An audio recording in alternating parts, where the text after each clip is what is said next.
warahmatullahi wabarakatuh. Kembali lagi bersama saya di channel YouTube saya Via Lutfia. Pada kesempatan kali ini saya akan menjelaskan apa sih itu tarjamah. Sebelum kita mulai, jangan lupa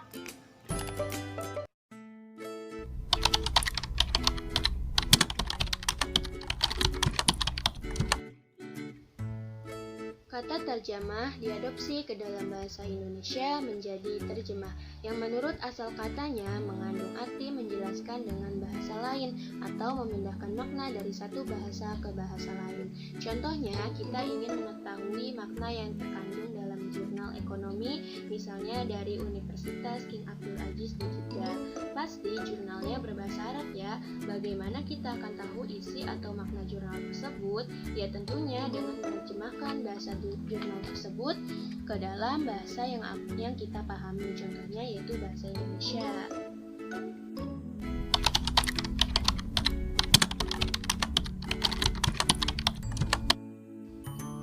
Konsep terjemah yang pertama yaitu terjemah harus sesuai dengan konteks bahasa sumber dan konteks bahasa sasaran. Jika konteks bahasa sumber dengan konteks bahasa sasaran tidak sesuai, maka akan dapat menyebabkan kesalahpahaman makna atau maknanya menjadi berbeda. Nah, contohnya di sini kata as-sayyarah yang artinya mobil dan musafir dalam kisah Yusuf. Kemudian konsep terjemah yang kedua, terjemah harus sesuai dengan gaya bahasa sumber dan gaya bahasa sasaran. Jadi gaya bahasa itu adalah pola atau bentuk kalimat khusus. Artinya kita memperhatikan gaya bahasa saat menerjemahkan bahasa Arab ke bahasa Indonesia atau ke bahasa lainnya. Salah satu contohnya yaitu menggunakan kaidah nahwiyah. Kemudian konsep terjemah yang ketiga yaitu terjemah harus sesuai dengan ciri khas bahasa sumber dan ciri khas bahasa sasaran. Jadi contohnya kita ingin menerjemahkan bahasa Arab ke bahasa Indonesia. Nah, ciri khas bahasa Arab harus sesuai dengan ciri khas bahasa Indonesia. Contohnya yaitu pada buku Manahilul Al-Urfan fi Ulumil Quran karya Syekh Muhammad Abdul Hajim Al-Jarqoni.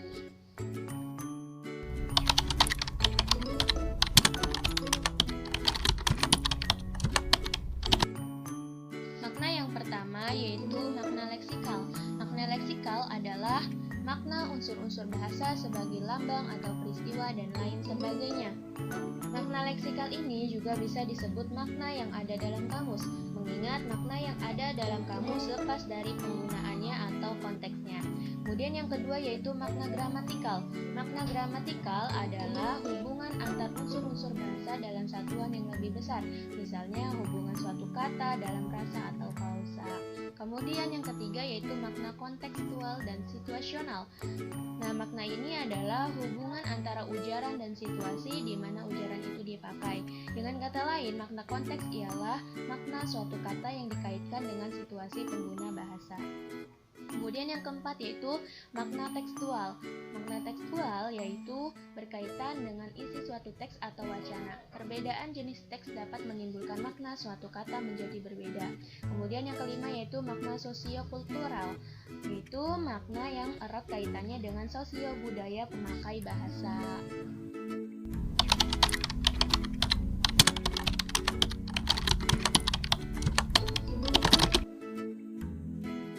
Aspek-aspek bahasa, yang pertama ada semantik, yang kedua morfologi, yang ketiga sintaksis. Yang pertama ada semantik. Semantik berasal dari bahasa Yunani yaitu sema, yang artinya tanda atau lambang. Semantik adalah ilmu yang menelaah lambang-lambang atau tanda-tanda yang menyatakan makna, hubungan makna yang satu dengan yang lain, serta hubungan antara kata dengan konsep atau makna dari kata tersebut. Nah, semantik ini berkedudukan sebagai salah satu cabang linguistik yang membahas arti dan makna. Kemudian semantik erat kaitannya dengan sosiologi, antropologi, filsafat, dan psikologi. Semantik menerjemahkan berdasarkan kontekstual. Jadi, semantik ini menyatukan grammatical text dengan aspek kontekstual. Kemudian yang kedua ada morfologi. Morfologi adalah ilmu yang membicarakan kata dan proses pengubahannya. Satuan bahasa dalam tataran morfologi berupa bentuk-bentuk kebahasaan terkecil yang lazim disebut morf dan abstraknya disebut morfem. Nah, morfologi ini sama dengan syorof dalam bahasa Arab, yaitu perubahan kata. Nah, di sini morfnya itu sigot, morfemnya itu sama dengan wajan. Contohnya di sini morf doroba dari morfem fa'ala. Jadi sigotnya doroba dari wajannya itu fa'ala. Kemudian yang ketiga yaitu sintaksis. Sintaksis adalah ilmu yang mengkaji tentang kata dan kelompok kata yang membentuk frase, klausa, dan kalimat. Di sini ada bagan. Yang pertama kita mengkaji struktur frase dan kalimat, kemudian hubungan antar kata, kemudian hubungan antar kalimat.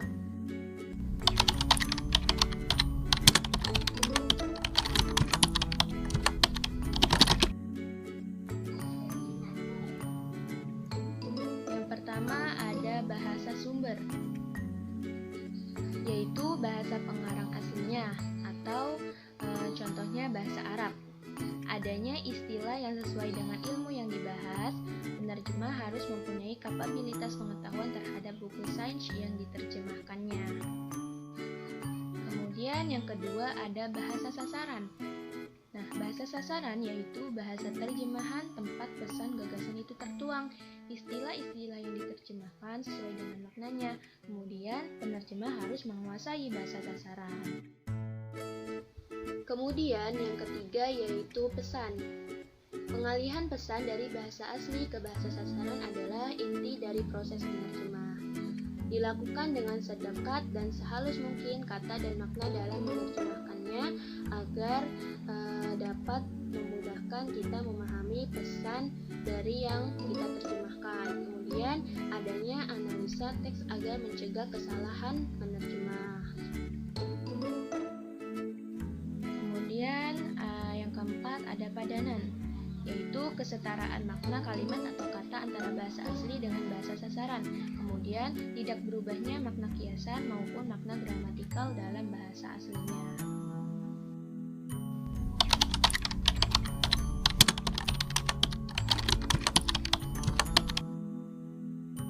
Proses menerjemah yaitu yang pertama penjagaan, kemudian analisa, kemudian proses pemahaman, kemudian peristilahan, kemudian perakitan, kemudian pengecekan, dan yang terakhir yaitu diskusi hasil dari terjemahan yang kita terjemahkan.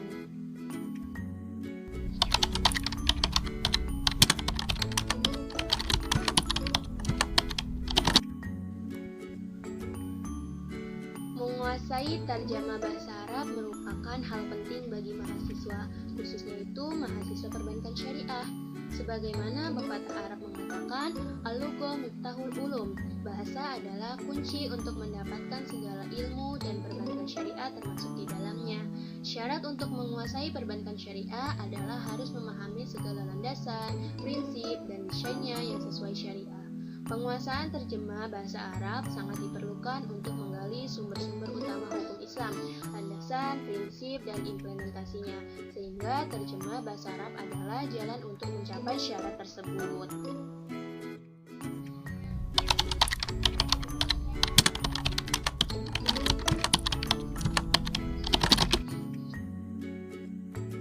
Yang pertama yaitu ada terjemah fauriyah. Terjemah fauriyah juga bisa disebut terjemah langsung. Terjemah fauriyah adalah terjemahan yang dilakukan secara langsung atau tanpa suatu persiapan, seperti interpreter yang menerjemahkan atau meringkas pidato, diskusi, atau seminar. Yang kedua yaitu terjemah huriyah. Terjemah huriyah adalah terjemahan bebas tanpa terikat alih bahasa kata ataupun kalimat. Tujuan penerjemahan ini menyampaikan makna yang terkandung di dalam teks. Terjemah ini sangat memperhatikan pesan dalam teks. Gaya terjemah huriyah ini menuntut penerjemah untuk kreatif dalam mengalih bahasakan agar enak dibaca. Kemudian terjemah ini keluar dari penerjemah berdasarkan kaidah nahwiyah. Yang ketiga yaitu terjemah harfiah. Terjemah harfiah yaitu pengalihan bahasa sesuai dengan urutan kata bahasa sumber menurut Mana Al-Qotton. Terjemahan harfiah ini juga disebut upaya penerjemahan dengan menggunakan kamus. Tata caranya sekedar mencari padanan kata. Kemudian sebutan lain untuk terjemahan harfiah yaitu terjemah lafziyah atau musawiyah. Nah, kemudian terjemah harfiah ini fokus ke terjemah berkata dan menjadi kaku. Kemudian terjemah harfiah ini mempunyai kelemahan, yaitu menyebabkan pengkaburan makna dan pesan, yaitu sulit untuk dipahami. Kemudian yang keempat yaitu terjemah maknawiyah. Terjemah maknawiyah disebut juga terjemah tafsiriyah, yaitu alih bahasa tanpa terikat dengan urutan kata atau susunan kalimat bahasa sumber menurut Mana Al-Qotton. Jadi, terjemah ini mengutamakan penyampaian makna daripada arti perkata. Kemudian yang terakhir itu terjemah mumatsilah. Terjemah ini yaitu menerjemahkan dengan menggunakan bahasa yang sama, menerjemahkan dan menjelaskan pesan yang terkandung di dalam teks dengan satu bahasa. Jadi, terjemah mumatsilah ini bahasa sumber dengan bahasa sasaran menjadi satu bahasa.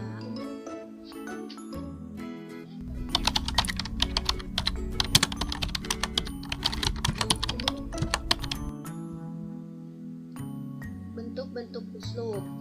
Uslub itu adalah pola atau bentuk kalimat khusus. Yang pertama yaitu ada uslub syarti, uslub qasam, uslub madi dan jami, uslub ta'ajub, uslub igro dan tahjir, uslub ikhtisas, uslub istighosah, kemudian uslub istifham. Uslub syarti. Uslub syarti adalah bentuk kalimat yang di dalamnya terdapat ada, yakni perangkat baik berupa huruf, lafaz, yang dengan perangkat ini terjadi ikatan antara dua kalimat. Adapun dua kalimat yang saling berikatan, yang pertama disebut kalimat syarat dan yang kedua disebut kalimat jawab atau jawab syarti. Uslub qasam. Termasuk dari beberapa uslub taukid adalah uslub qasam yang meliputi adat qasam, muqasyam bihi, muqasyam alaihi, atau disebut juga jawab qasam. Contohnya di sini, wallahi inna dima asyuhada iturwi gorsal huriyah. Wawunya sebagai adat qasam, lafaz Allah muqasyam bihi. Kemudian inna dima asyuhada'i turwi gorsal huriyah yaitu muqasyam alaihi. Uslub madi dan jami. Madi artinya pujian atau ungkapan perasaan senang dan simpati. Sedangkan jami adalah antonim dari madi, yakni ungkapan kebencian dan tidak simpati. Kata yang dipakai untuk mengungkapkan perasaan tersebut biasanya ni'ma dan habbada untuk yang senang, serta la habbada dan bi'sa untuk ungkapan ketidaksukaan. Contohnya, ni'mal adilu umru bnu abdil aziz. Jadi artinya senang terhadap orang-orang yang bersikap adil, dan di sini dikhususkan kepada Umar bin Abdul Aziz. Nah, jadi ini contoh dari madi, yaitu ungkapan perasaan senang dan simpati.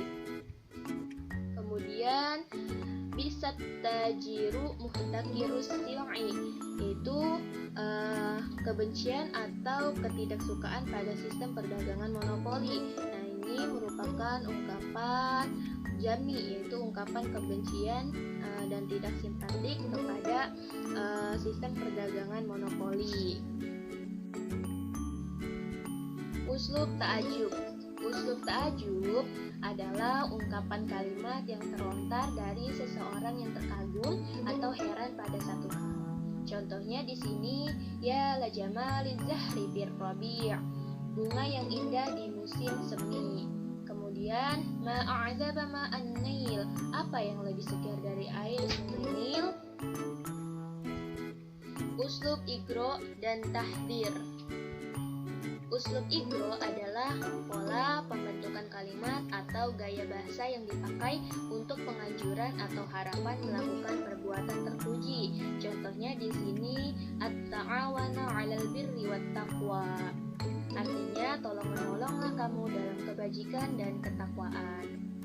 Kemudian uslub tahdir adalah pola pembentukan kalimat peringatan agar tidak melakukan perbuatan tercela. Contohnya itu at-tahawana fi ada'il wajib. Itu janganlah puas dalam melakukan kewajiban. Uslub ikhtisas. Nah, uslub ikhtisas adalah uslub yang isim zahirnya disebutkan setelah dhamir mutakallim untuk menjelaskan dan mempertegas maksud pembicaraan. Contohnya, alainal, dipertegas lagi kata al-muslimina, natamassaka bil Qur'ani was sunnah. Kemudian, uslub istighosah. Uslub istighosah adalah bentukan kalimat yang biasa dipakai orang Arab untuk meminta bantuan atau pertolongan. Pada hakikatnya, uslub ini termasuk dari bagian uslub nida, yakni untuk memanggil. Hanya bedanya, panggilan dalam uslub istighosah dikhususkan kepada zat atau orang yang bisa menolong permasalahan. Contohnya, ya Allah, lamangku bil hurub. Nah, di sini meminta pertolongan kepada Allah. Yang terakhir yaitu uslub istifham. Uslub istifham adalah bentuk atau pola kalimat interrogatif, yakni satu bentuk kalimat untuk menanyakan sesuatu atau segala hal yang berkaitan dengan sesuatu tersebut. Ada beberapa perangkat atau ada untuk pembentukan uslub ini dan disebut perangkat interrogatif atau ada wadul istifham.